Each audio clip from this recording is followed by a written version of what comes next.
Hello, good morning, जोहार। मैं संजय और आप देख रहे हैं न्यूज झारखंड। समय हो चला है झारखंड की खबरों को जानने का, झारखंड की खबरों से अपडेट होने का। तो चलिए जानते हैं आज की झारखंड की 25 मुख्य बड़ी खबरों को। झारखंड सरकार की बड़ी घोषणा। होली से पहले झारखंड कर्मचारियों का महंगाई भत्ता 4% बढ़ा। कैबिनेट में 30 प्रस्ताव पर लगी मुहर। पंचायत स्वयं सेवकों को मिलेगा 2500 रुपए मानदेय।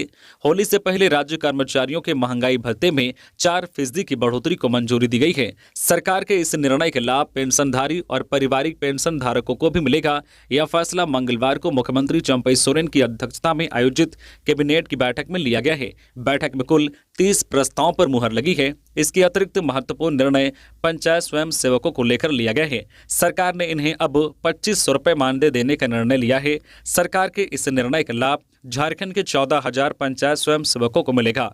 मानदेय में बढ़ोतरी के साथ साथ इन्हें अब इंसेंटिव भी काम के अनुसार दिया जाएगा। ये बीते कई महीनों से मानदेय बढ़ोतरी को लेकर आंदोलन कर रहे थे। कैबिनेट में राज्य सरकार के कर्मियों के ट्रेवल अलाउंस को भी बढ़ाने का निर्णय लिया गया है। लेवल 1 और लेवल 2 के कर्मियों को 3600 रुपए और वाई लेवल के कर्मियों के लिए 1800 रुपए ट्रेवल भत्ता दिया जाएगा। इसके साथ महंगाई भत्ता भी जुड़ा हुआ है। इसके अतिरिक्त राज्य सरकार की ओर से शुरू किए गए तीर्थ योजना से झारखंड के 11 नए तीर्थ स्थलों को जोड़ा गया है। साथ ही खुंटी, चतरा, लोहरदगा, हजारीबाग, जामताड़ा, गोड्डा और बगोदर पॉलिटेक्निक कुजपैन आईटी से संचालित करने के लिए 77 करोड़ रुपए की मंजूरी दी गई है। झारखंड कैबिनेट की बैठक में इन प्रस्तावों पर भी लगी मुहर।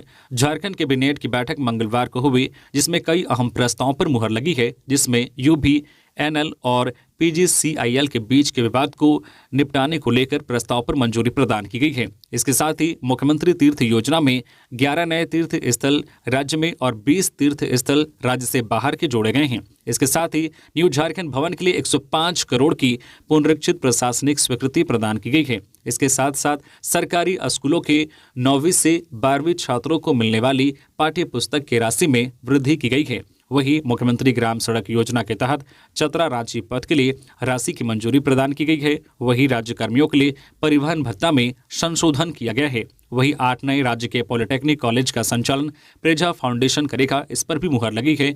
वहीं मुसाबनी से ओडिशा बॉर्डर के लिए सड़क के लिए 35 करोड़ की मंजूरी प्रदान की गई है। वहीं डीएबी पुंदाग से डीएबी हेहल तक 4 लेन सड़क के लिए राशि की मंजूरी प्रदान की गई है। वहीं दुमका में रानीश्वर पथ के लिए 65 करोड़ की मंजूरी प्रदान की गई है।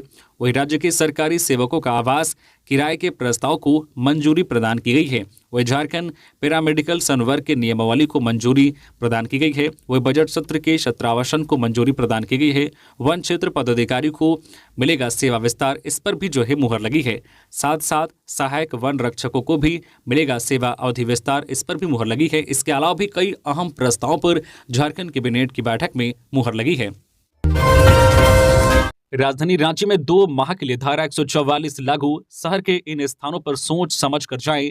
राजधानी रांची में आए दिन धरना प्रदर्शन को देखते हुए आधे दर्जन स्थानों पर धारा 144 लगा दी गई है। सदर एसडीओ कार्यालय से मिली जानकारी के अनुसार 12 मार्च के दोपहर से ही 10 मई की रात तक इन स्थानों पर धारा 144 लगाई गई है। इन स्थानों पर 5 व्यक्तियों से अधिक की भीड़ पर कार्रवाई हो सकती है। सदर एसडीओ कार्यालय की ओर से कहा गया है कि धरना प्रदर्शन के लिए निर्धारित स्थानों के बजाय लोग अन्य स्थानों पर भी विरोध प्रदर्शन कर रहे हैं।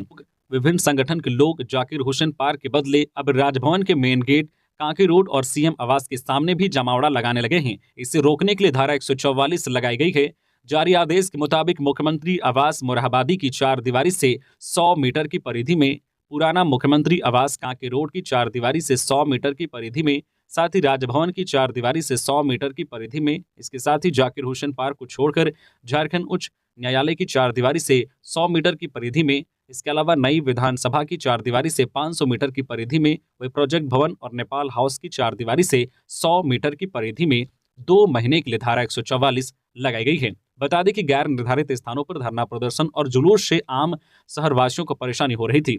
सरकारी कामों में बाधा पहुंच रही थी और ट्रैफिक के साथ साथ विधि व्यवस्था को बनाए रखने में भी कई दिनों से स्थानीय प्रशासन को दिक्कतों का सामना करना पड़ रहा था। प्रशासन का मानना है कि धारा 144 लागू किए जाने से इन समस्याओं से जो मुक्ति मिल सकेगी। आसन्न चुनावों को देखते हुए भी प्रशासन ने ये कदम उठाया है।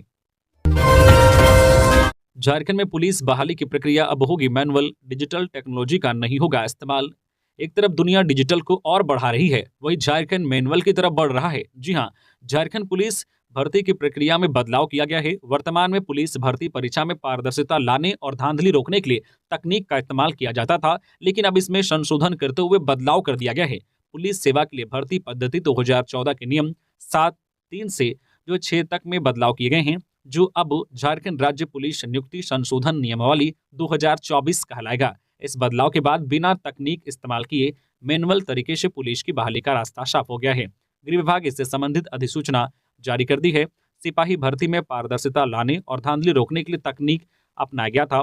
डिजिटल तरीके से किसी भी तरह की गड़बड़ी और हर अभ्यर्थी की गतिविधि पर नजर रखे जाने के लिए तकनीक का इस्तेमाल किया जाता था, ताकि भर्ती प्रक्रिया में पारदर्शिता बरती जा सके। लेकिन इसमें बदलाव के बाद से कई तरह की चर्चाएं हो रही है। खबरों में आगे बढ़ने से पहले अगर आप अभी तक न्यूज़ झारखंड चैनल को सब्सक्राइब नहीं किए हैं तो प्लीज़ चैनल को सब्सक्राइब करके बेल आइकन प्रेस कर दीजिए, जिससे आपको झारखंड की हर छोटी बड़ी खबर का अपडेट आप तक पहुंचता रहे।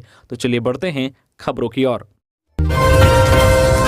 पुलिस ने प्रदर्शन कर रही महिलाओं को दौड़ा दौड़ा कर पीटा, गालियां भी दी। धनबाद के पुट की भागाबांध 17 नंबर में आउटसोर्सिंग कंपनी में महिला अनिश्चितकालीन धरना देने पहुंची थी। यहां ईगलदीप इंफ्रा आउटसोर्सिंग कंपनी में जमीन के बदले मुआवजा सहित 8 सूत्री मांगों को लेकर धरना दिया गया था। महिलाओं का आरोप है कि इस दौरान पुलिस ने महिलाओं के ऊपर लाठियां बरसाना शुरू कर दिया। साथ ही पुलिस ने उनको गालियां भी दी है। महिलाओं का कहना है कि पुलिस ने उन्हें लात, घूंसों और लाठी से जमकर पीटा।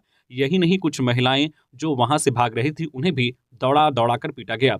आरोप है कि भागाबांध ओपी प्रभारी परवीन कुमार भी महिलाओं के साथ में बर्बरता पूर्वक पेश आए। महिलाओं का कहना है कि Dhanbad DSP law and order Deepak Kumar के सामने ही थाना ओपी प्रभारी और पुलिसकर्मियों ने महिलाओं के साथ बर्बरता की। प्रदर्शनकारी महिलाओं ने कहा है कि पिछले दिनों महिला समिति द्वारा जिला प्रशासन को लिखित आवेदन दिया गया था कि बीसीसीएल द्वारा लीज पर दी गई जो है ईगलदीप इंफ्रा आउटसोर्सिंग कंपनी में स्थानीय लोगों को रोजगार दिया जाए। साथ ही कंपनी जिस तरह से अंडरग्राउंड माइनिंग के लिए पानी की निकासी कर रही है, उससे आसपास के लोगों की खेती को नुकसान हो रहा है। आवेदन में कंपनी पर आसपास के जो है गांव को मूलभूत सुविधाओं से वंचित करने का भी आरोप लगाया गया था। घंटी आधारित शिक्षकों की होगी नियुक्ति, चंपाई सरकार ने कैबिनेट में लगाई मुहर। कैबिनेट ने राज्य के चयनित प्राथमिक स्कूलों में जनजातीय एवं क्षेत्रीय भाषाओं के लिए घंटी आधारित शिक्षकों की नियुक्ति का फैसला किया है। राज्य में प्राथमिक विद्यालयों की संख्या 21,189 है। कैबिनेट के निर्णय के मुताबिक इन सभी विद्यालयों में शिक्षकों की नियुक्ति की जा सकेगी। शिक्षकों के चयन के लिए प्रखंड व जिला स्तर पर समिति का गठन होगा। शिक्षकों की नियुक्ति के लिए सर्वे के बाद स्कूलों का चयन किया जाएगा। जिस भाषा में शिक्षकों की नियुक्ति की जाएगी उस भाषा में बोलने वाले न्यूनतम 10 विद्यार्थियों का विद्यालय में होना अनिवार्य होगा। अगर किसी विद्यालय में अलग अलग जनजातीय व क्षेत्रीय भाषा बोलने वाले विद्यार्थियों की संख्या 10-10 हो तो उन सभी भाषाओं में शिक्षक की नियुक्ति होगी। नियुक्ति किए जाने वाले घंटी आधारित प्रशिक्षित शिक्षकों को प्रति घंटी 200 रुपये व प्रतिदिन अधिकतम 600 रुपये तक मानदेय दिया जाएगा। वही अप्रशिक्षित शिक्षकों को प्रति घंटी 120 रुपये और प्रतिदिन अधिकतम 360 रुपये मानदेय दिया जाएगा। रांची के पहाड़ी मंदिर का बदलेगा लुक, रोपवे, स्काई ब्रिज समेत मिलेगी ये सुविधाएं। एक्शन में पर्यटन विभाग। रांची के पहाड़ी मंदिर का कायाकल्प किया जाएगा। मंदिर को पर्यटन केंद्र के रूप में विकसित करने और लोगों के लिए सुविधाएं बढ़ाने के प्रयास तेज किए जा रहे हैं। पहाड़ी मंदिर परिसर में जल्द रोपवे, पहाड़ी बाबा कॉरिडोर, परिक्रमा पथ बनाने की योजना तैयार की जा रही है। इसके लिए फिजिबिलिटी स्टडी कार्य शुरू होने जा रहा है। जियोलॉजिकल सर्वे टीम इसका अध्ययन करेगी। यह कार्य केंद्रीय एजेंसी राइट्स को सौंपा गया है। एसडीओ उत्कर्ष कुमार की अध्यक्षता में पहाड़ी मंदिर विकास समिति के जो पदाधिकारियों और झारखंड पर्यटन विकास निगम लिमिटेड के जीएम राजीव कुमार ने बैठक की। बता दें कि शिवरात्रि के दिन मुख्यमंत्री चंपई सोरेन ने भी पहाड़ी मंदिर के सौंदर्यीकरण कराने की घोषणा की थी। पहाड़ी मंदिर समिति के प्रवक्ता बादल ने बताया है कि रोपवे, स्काई ब्रिज जो है पहाड़ी बाबा कॉरिडोर, परिक्रमा पथ बनाया जाएगा। 12 होमगार्ड जवान एक साथ बर्खास्त, फर्जी दस्तावेजों पर कर रहे थे नौकरी। झारखंड के गढ़वा जिले में वर्ष 2008 में 168 होमगार्ड जवानों की बहाली हुई थी, जिसमें 12 ऐसे जवान निकले जो फर्जी रूप से बहाल हुए थे। जांच के बाद खुलासा होने पर सभी जवानों को नौकरी से निकाल दिया गया और विस्तृत जांच की जा रही है। रिपोर्ट के मुताबिक गढ़वा जिले के धुरकी थाना क्षेत्र के एक होमगार्ड के जवान ने एक शिकायत की थी कि जिस नाम का होमगार्ड अभी नौकरी कर रहा है वह फर्जी है, जबकि मैं असली हूं।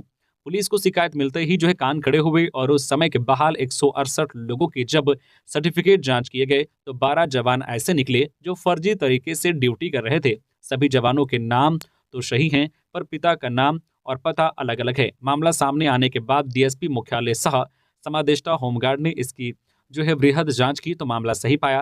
पुलिस विभाग ने क्षणिक भर देर नहीं किया और सभी को एक झटके में नौकरी से निकाल दिया। इसी बीच जवानों ने विभाग पर कई गंभीर आरोप लगाए हैं। जवानों का कहना है कि उस समय जब सीट खाली था तो हम लोगों को खोजकर 50-50 हजार का घूस लेकर नौकरी दिया गया। आज 10 वर्ष हो गए हैं और हम लोग नौकरी कर रहे हैं, लेकिन आज 10 वर्ष हो गए और हम लोग नौकरी कर रहे हैं, लेकिन अचानक निकाल दिए गए। आखिर हम लोग कहाँ जाएं? दूसरी ओर इस मामले की जांच कर रहे डीएसपी ने बताया कि इन लोग के द्वारा फर्जी प्रमाण पत्र के माध्यम से नौकरी कर ली गई। जेपीएससी ने जारी किया एडमिट कार्ड, यहां से करें डाउनलोड। जेपीएससी ने प्रीलिम्स परीक्षा के लिए एडमिट कार्ड जारी किया है। अभ्यर्थी जेपीएससी की आधिकारिक वेबसाइट jpsc.gov.in पर जाकर अपना एडमिट कार्ड डाउनलोड कर सकते हैं। बता दें कि राज्य भर के विभिन्न परीक्षा केंद्रों पर 17 मार्च को जेपीएससी प्रीलिम्स की परीक्षा आयोजित की जाएगी। परीक्षा 2 शिफ्ट में होगी। पहली शिफ्ट सुबह 10 से 12 बजे तक होगी, जिसके लिए रिपोर्टिंग टाइम 9 बजे है। दूसरी शिफ्ट दोपहर 2 बजे से शाम 4 बजे तक होगी। दाह संस्कार करने गए लोगों पर नदी किनारे मधुमक्खियों ने किया हमला। गढ़वा जिले के रंका थाना क्षेत्र के पूरे गाढ़ा गांव में दाह संस्कार के लिए जा रहे लोगों पर मधुमक्खियों के झुंड ने हमला कर दिया। मधुमक्खियों के इस हमले में 50 लोग घायल हो गए हैं, जबकि 4 की स्थिति गंभीर बताई जा रही है। मधुमक्खी के हमले के बाद सभी लोग शव को छोड़कर फरार हो गए, जिसके बाद सभी को एम्बुलेंस के माध्यम से रंका सामुदायिक स्वास्थ्य केंद्र में भर्ती कराया गया, जहां सभी का इलाज किया जा रहा है। गौरतलब है कि गढ़वा जिले के रंका थाना क्षेत्र के मानपुर पंचायत के पूरे गाढ़ा गांव निवासी नंदू ठाकुर का हृदय गति रुक जाने से मृत्यु हो गई। लोगों ने दाह संस्कार के लिए पूरे गाढ़ा नदी में गए हुए थे। अचानक मधुमक्खियों ने लोगों पर हमला कर दिया। इस संबंध में बताते चले कि लोग दाह संस्कार के लिए जैसे ही लोगों ने नदी के किनारे अर्थी को रखा, वैसे ही मधुमक्खियों ने लोगों पर हमला कर दिया, जिससे धर्मेंद्र ठाकुर, साकेंद्र ठाकुर, शिवम कुमार ठाकुर, श्याम बिहारी ठाकुर, आदित्य कुमार ठाकुर लगभग 50 लोग घायल हो गए हैं। वहीं तुरंत 108 एम्बुलेंस को फोन कर बुलाया गया। एम्बुलेंस के माध्यम से घायलों को बारी बारी से रंका सामुदायिक स्वास्थ्य केंद्र लाया गया। मांस बेचने वाले अब खुलेआम नहीं लटकाएंगे जानवरों के शव। हाईकोर्ट ने डीसी और एसपी को दिए सख्त निर्देश। झारखंड हाईकोर्ट ने सड़क किनारे मांस बेचने वालों के लिए सख्त निर्देश दिए हैं। सड़क किनारे मीट की दुकानों में मांस को लटकाने पर हाईकोर्ट ने रोक लगा दी है। दरअसल श्यामानंद पांडे ने हाईकोर्ट में एक जनहित याचिका दायर की थी। जनहित याचिका के माध्यम से याचिकाकर्ता ने हाईकोर्ट से यह मांग की थी कि राज्य भर में सड़क किनारे मांस बेचने वाले जानवर के शव को लटकाते हैं। मांस के लटकाए जाने पर याचिकाकर्ता ने आपत्ति जताते हुए रोक लगाने की मांग की थी। मांस लटकाए जाने वाले याचिका पर सुनवाई हुई। जनहित याचिका पर सुनवाई के बाद झारखंड हाईकोर्ट के न्यायाधीश जस्टिस सुजीत नारायण प्रसाद और जस्टिस अरुण कुमार की खंडपीठ ने अंतरिम आदेश पर रोक लगा दी है। याचिकाकर्ता के मुताबिक राजधानी रांची सहित राज्य भर में मांस की अवैध बिक्री की जाती है। इतना ही नहीं, उसे खुलेआम दुकान में लटका दिया जाता है। याचिकाकर्ता की ओर से अधिवक्ता शुभम कटारुका ने अपना पक्ष रखा। दलीलों को सुनने के बाद अदालत ने रांची डीसी और एसपी को निर्देशित किया है। कोर्ट ने राजधानी रांची सहित राज्य के जिलों में अवैध तरीके से मांस की बिक्री से लेकर उसे बाहर लटकाए जाने पर रोक लगाने के आदेश दिए हैं। इसके अलावा अदालत ने नगर निगम से जवाब मांगा है। कोर्ट ने नगर निगम से पूछा है कि मांस बेचने वाले दुकानों को लेकर जो नियम बनाए गए हैं उसका कितना पालन किया जा रहा है। चतरा से शशिभूषण मेहता को बीजेपी का लोकसभा उम्मीदवार बनाने की मांग, दिया ये अल्टीमेटम। अखिल भारतीय कुशवाहा समाज ने चतरा से शशिभूषण मेहता को बीजेपी का लोकसभा उम्मीदवार बनाने की मांग की है। कहा है कि लोकसभा चुनाव में बीजेपी की ओर से कुशवाहा समाज से एक भी प्रत्याशी नहीं देने से समाज के लोगों में नाराजगी है। इसे लेकर अखिल भारतीय कुशवाहा महासभा के झारखंड प्रदेश अध्यक्ष अभय कुशवाहा ने प्रेस वार्ता में मीडिया को संबोधित करते हुए कहा कि झारखंड में कुशवाहों की संख्या काफी है। समाज के 90% लोग बीजेपी को समर्थन देते हैं, लेकिन इस बार अब तक बीजेपी की ओर से कुशवाहा समाज से एक भी उम्मीदवार नहीं दिया गया है। जबकि झारखंड की 4 लोकसभा सीटें कुशवाहा बहुमूल्य क्षेत्र है। इनमें कोडरमा, गिरिडीह, हजारीबाग एवं चतरा शामिल हैं। कहा कि समाज के लोग आशा लगाए हुए हैं कि चतरा से विधायक डॉक्टर शशिभूषण मेहता को अवसर मिलेगा। शशिभूषण मेहता को टिकट मिलने से झारखंड के सभी कुशवाहा समाज भारतीय जनता पार्टी को समर्थन देंगे। अभय कुशवाहा ने कहा कि यदि ऐसा नहीं हुआ तो कुशवाहा समाज निर्दलीय ही चुनाव मैदान में अपना कैंडिडेट उतारेगी और भारतीय जनता पार्टी को सबक सिखाने का काम करेगी। प्रेस वार्ता में प्रदेश के पदाधिकारी चूड़ामणि महतो, अमरनाथ महतो, प्रयाग महतो समेत अन्य मौजूद थे। आगामी चुनाव को लेकर सोशल मीडिया पर निगरानी रखेगी Simdega police. Social media monitoring cell का किया गठन। आगामी लोकसभा चुनाव को लेकर सिमडेगा पुलिस सोशल मीडिया पर निगरानी के लिए सोशल मीडिया मॉनिटरिंग सेल का गठन किया गया है। इसको लेकर मोबाइल नंबर 9608015586 जारी किया गया है। सूचना देने वालों की जानकारी गुप्त रखी जाएगी। सिमडेगा पुलिस आगामी लोकसभा निर्वाचन के मद्देनजर bulk SMS, Facebook, Instagram, WhatsApp, Twitter एवं अन्य सोशल मीडिया प्लेटफॉर्म पर कड़ी निगरानी रखने के लिए जिला स्तरीय सोशल मीडिया मॉनिटरिंग सेल का गठन किया गया है। किसी भी सोशल मीडिया पर आपत्तिजनक, भड़काऊ एवं धार्मिक विद्वेष, सांप्रदायिक सौहार्द बिगाड़ने से संबंधित पोस्ट कर अफवाह फैलाना दंडनीय अपराध है। सिमडेगा पुलिस विभिन्न सोशल मीडिया प्लेटफॉर्म पर निगरानी रखते हुए ऐसी अफवाह फैलाने वाले व्यक्तियों के विरुद्ध जो भारतीय दंड संहिता एवं IT एक्ट के तहत कड़ी कार्रवाई की जाएगी। देवघर में सजेगा बागेश्वर धाम के बाबा धीरेन्द्र शास्त्री का दिव्य दरबार, बहेगी भक्ति की बयार। देवघर कॉलेज मैदान में 15 मार्च को बागेश्वर धाम सरकार के पीठाधीश पंडित धीरेन्द्र शास्त्री का दिव्य दरबार सजेगा और भक्ति की बयार बहेगी। बाबा की लोकप्रियता को देखते हुए सुरक्षा की चाक चौबंद व्यवस्था की गई है। एक और जहां झारखंड पुलिस के जवान अभी से ही पंडाल में मौजूद हैं, तो वही बाबा बागेश्वर की अपनी सिक्योरिटी भी है जो कथा के दौरान वहां मौजूद रहेगी। बागेश्वर धाम सरकार पंडित धीरेन्द्र शास्त्री 15 मार्च को देवघर आएंगे और 1 दिवसीय दिव्य दरबार लगाएंगे। देवघर में बाबा बागेश्वर की पहली कथा का आयोजन गोड्डा के सांसद डॉक्टर निशिकांत दुबे की तरफ से आयोजित किया जा रहा है। इस हनुमंत कथा के लिए कॉलेज ग्राउंड में भव्य पंडाल बन रहा है। पंडाल भी ऐसा बनाया जा रहा है कि चाहे कितनी भी हवा चले, इसका असर पंडाल में बैठे श्रद्धालुओं पर नहीं होगा। कॉलेज ग्राउंड में 50,000 श्रद्धालुओं के बैठने के लिए भव्य पंडाल बनाया जा रहा है, लेकिन ज़्यादा श्रद्धालुओं की उपस्थिति हो सकती है। इसको ध्यान में रखते हुए 2 और पंडाल बनाए जा रहे हैं, जिससे अगर बड़ी संख्या में भी श्रद्धालु इकट्ठा होते हैं तो उन्हें बैठने में दिक्कत ना हो। रांची बनारस वंदे भारत एक्सप्रेस से सफर हुआ आसान। अब रांची से बोकारो सिर्फ 2 घंटे में, बोले विधायक बिरंची नारायण। रांची बनारस वंदे भारत एक्सप्रेस व 1 स्टेशन 1 प्रोडक्ट स्टॉल के उद्घाटन को लेकर बोकारो रेलवे स्टेशन पर मंगलवार को भव्य कार्यक्रम का आयोजन किया गया। उद्घाटन कार्यक्रम को लेकर बोकारो रेलवे स्टेशन को सजाया गया था। कार्यक्रम में बतौर मुख्य अतिथि बोकारो विधायक बिरंची नारायण मौजूद थे। बोकारो विधायक ने कहा कि वंदे भारत एक्सप्रेस ट्रेन चलाने से बोकारो से बनारस जाने में कम समय लगेगा। मोदी सरकार ने जो वादा किया था वह अब पूरा किया। वंदे भारत एक्सप्रेस रांची से बोकारो मात्र 2 घंटे में पहुंचेगी। बोकारो से कोडरमा 1.5 घंटे में सफर तय कर सकेंगे। इस ट्रेन के परिचालन से बोकारो वासियों को बहुत लाभ मिलेगा। बोकारो रेलवे महिला समिति की महिलाओं ने देशभक्ति गीत गाकर और बंगला गीत पर नृत्य कर उपस्थित लोगों का मन मोह लिया।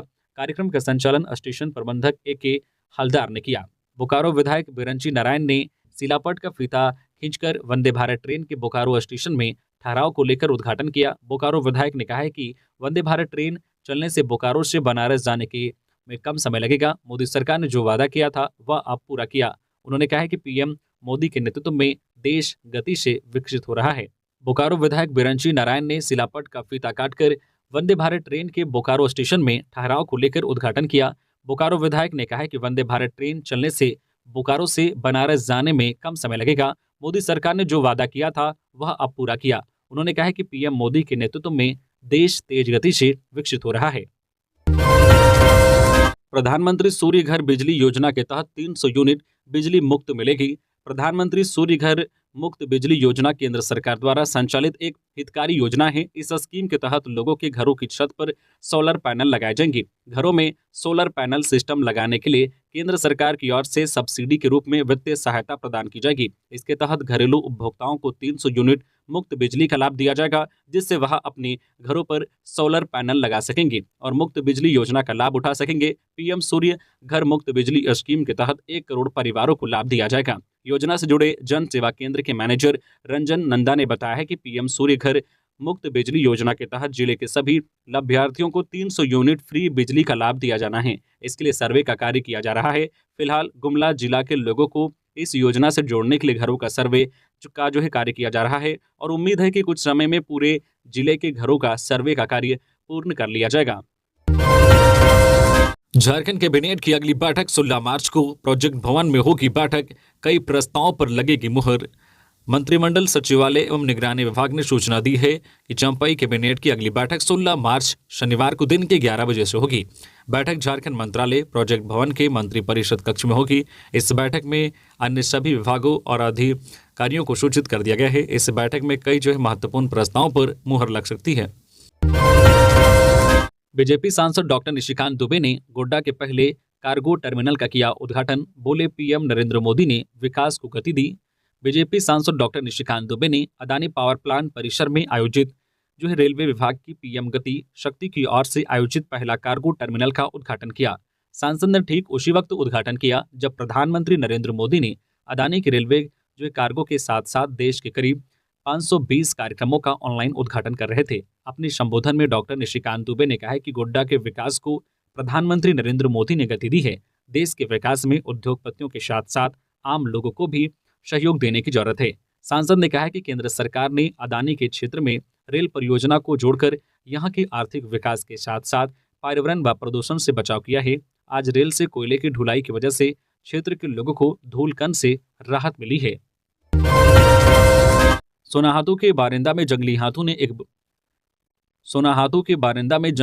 ने एक बुजुर्ग की ले ली जान। बुंडू अनुमंडल का सोनाहातू थाना क्षेत्र में एक बार फिर एक जंगली हाथी ने एक व्यक्ति की जीवन लीला को अंत कर दिया है। ताजा मामला सोनाहातू थाना क्षेत्र के बारिंदा गांव के कोयरी टोला के है। बसंत लाल कोयरी 60 वर्षीय जब शौच के लिए गए थे तभी हाथी के द्वारा घटना को अंजाम दिया गया है। घटना मंगलवार अहल सुबह की है जब बुजुर्ग व्यक्ति शौच के लिए खेत की ओर गया था। उसी क्रम में एक हाथी ने अचानक पहुंचकर उसे अपने सूंड से उठाकर पटक दिया। जब तक किसी गांव वालों को मालूम होता हाथी ने घटना को अंजाम देकर जंगल की ओर जा चुका था।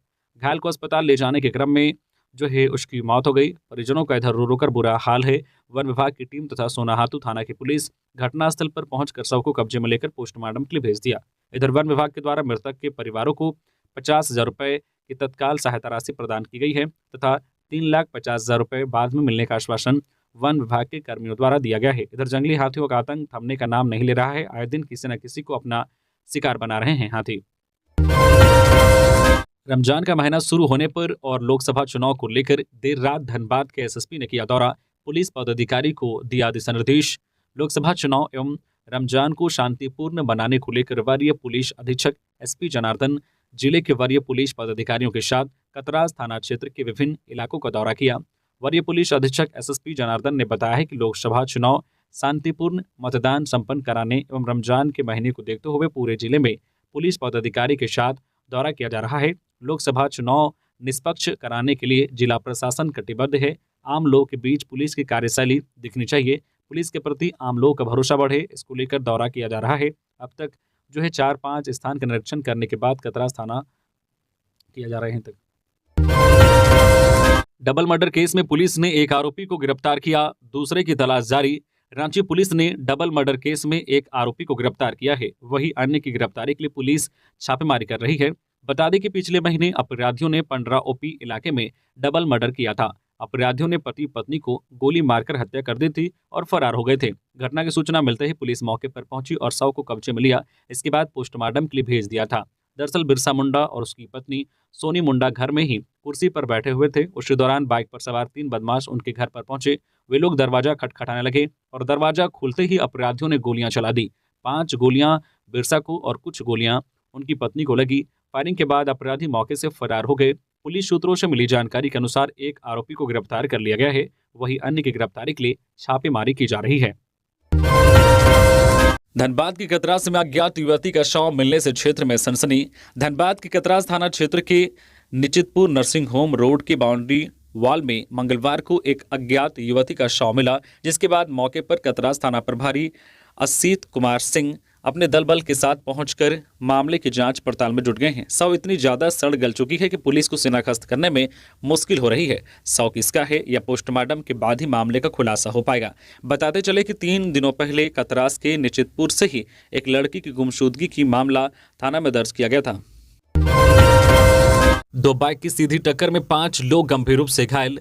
हजारीबाग के बिशुनगढ़ में 2 बाइक की सीधी टक्कर हो गई, इसमें 5 लोग घायल हो गए हैं। घटना का कारण दोनों बाइक का तेज रफ्तार में होना बताया जा रहा है। घटना गोमिया सड़क मार्ग पर स्थित अर्जरी गांव के समीप सोमवार को हुई है। पुलिस ने जानकारी दी है कि सड़क दुर्घटना में 5 लोग घायल हो गए हैं। घायलों में चीनो समदा निवासी जो है निर्मल कुमार पिता प्रयाग महतो, संदीप कुमार पिता मंगल महतो, झुमरा पहाड़ निवासी विकास मांझी पिता अग्नू मांझी, मंटू मांझी और छोटू बास्के के नाम शामिल हैं। मिली जानकारी के मुताबिक निर्मल कुमार और संदीप कुमार एक ही बाइक में सवार होकर अपनी जो बड़ी बहन के घर जो बड़ की सीधा बार जा रहे थे। दूसरी बाइक में विकास मांझी, मंटू मांझी और छोटू बास्के चीनो समदा से इसरी बाजार की ओर जा रहे थे। इसी क्रम में अर्जरी गांव के पास दोनों बाइक की आमने सामने टक्कर हो गई। यूट्यूब पर चोरी का तरीका सीख मरवाड़ी कॉलेज का स्टूडेंट गिरोह बनाकर उड़ाता था बाइक, 2 गिरोह के 5 आरोपी गिरफ्तार। रांची पुलिस ने बाइक चोरी की घटना को अंजाम देने वाले 2 गिरोह का खुलासा करते हुए 5 आरोपियों को गिरफ्तार किया है। डेली मार्केट थाना पुलिस और चुटिया थाना पुलिस ने गिरोह के सरगना सहित 5 आरोपियों को गिरफ्तार किया है। बिहार निवासी गिरोह के सरगना सूरज कुमार ने यूट्यूब पर बाइक चोरी का तरीका सीखा था। इसके बाद गिरोह बनाकर विभिन्न इलाकों से बाइक उड़ाता था। आरोपी मारवाड़ी कॉलेज का स्टूडेंट है। गिरफ्तार आरोपियों में बिहार के गया जिले के बाराचट्टी भगर निवासी सूरज कुमार, नालंदा के जो है तेलहाड़ा थाना क्षेत्र स्थित जो है छज्जापुर निवासी जो है कौशलेंद्र कुमार, रामगढ़ जिले के बासल थाना क्षेत्र स्थित गेदगा निवासी तौफिक आलम, चुटिया थाना क्षेत्र निवासी बिट्टू कुमार और आदित्य शर्मा के नाम शामिल हैं। आरोपियों की निशानदेही पर 6 बाइक, लॉक तोड़ने का सामान, 2 फर्जी नंबर प्लेट सहित अन्य सामान पुलिस ने बरामद किया है। राज्यपाल सीपी राधाकृष्णन से राज्य खाद्य आयोग के अध्यक्ष हिमांशु शेखर चौधरी ने की मुलाकात। झारखंड राज्य खाद्य आयोग के अध्यक्ष हिमांशु शेखर चौधरी और सदस्य शबनम परवीन ने मंगलवार को राजभवन में महामहिम राज्यपाल सीपी राधाकृष्णन से मुलाकात की। आयोग के अध्यक्ष हिमांशु शेखर चौधरी ने गत 1 वर्ष में राज्य खाद्य आयोग द्वारा किए गए कार्यों और आयोग के विशेष पहल के विषय में महामहिम राज्यपाल को विस्तार से बताया। खाद्य आयोग द्वारा राज्य के सभी जिलों में आयोजित मुखिया संवाद कार्यक्रमों, जन सुनवाइयों, समीक्षा बैठकों और औचक निरीक्षण जैसे कार्यों को महामहिम राज्यपाल ने प्रशंसनीय और अनुकरणीय माना। खाद्य सुरक्षा अधिनियम के क्रियान्वयन और निगरानी में बेहतर काम करने वाले हर जिले के 3 मुखिया को खाद्य आयोग द्वारा पुरस्कृत किए जाने की पहल की भी राज्यपाल महोदय ने सराहना की। ये थी आज की झारखंड की टॉप बड़ी खबरें। इसी तरह से झारखंड की हर छोटी बड़ी खबर देखने के लिए आप हमारे चैनल न्यूज झारखंड चैनल को सब्सक्राइब करके बेल आइकन प्रेस कर दीजिए, जिससे झारखंड की हर छोटी बड़ी खबर का अपडेट आप तक पहुंचता रहे। तो अभी के लिए बस इतना ही, हमें दीजिए इजाजत, फिर मिलते हैं नेक्स्ट खबरों के साथ। धन्यवाद।